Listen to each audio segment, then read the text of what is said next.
The acting director of Nevada Prisons speaks about the escape of a murderer for the very first time this morning, marking the first Board of Prison Commissioners meeting since the escape and the former director resigned. The 8 News Now investigators have been exposing major failures inside the prison for nearly a year. Vanessa Murphy has more on what unfolded today.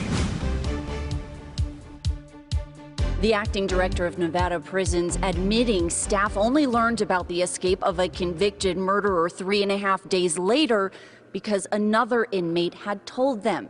He admitted to security issues and other failures and says they are being addressed. From top to bottom, the department accepts responsibility for and truly regrets the security breaches that allowed the escape from our custody. Acting Director Bill Gitter says 8 employees are on paid administrative leave after the inmates' escape last month. He and his leadership team point to new security measures and an effort to improve staffing, while the department has a vacancy rate of about 30%.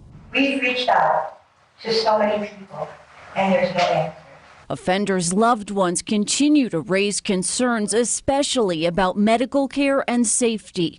The Board of Prison Commissioners oversees Nevada's prisons. Attorney General Aaron Ford is one of its 3 members. The inmates, the staff, and the families have been sounding the alarm for months now. You've been on the board. How have you tried to address those concerns? I'm not quite sure which alarms you're talking about in particular, but obviously as a member of the Board of Prison Commissioners, I am engaged with them. We hear from them, and I have my staff follow up, and we do what we can to be responsive. The alarms I'm talking about are medical concerns, lack of medical care, safety inside the prisons, along those lines. My answer remains, we hear from them, we interact with them, and we try to redress concerns as they are presented to us. Melissa Duna says she feels like she's finally being heard only after the inmates escape because of the scrutiny placed on the department. I think it's a start. More families have reached out. I thought I was alone.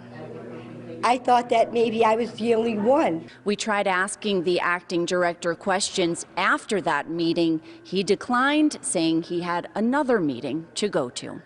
Vanessa Murphy, 8 News Now.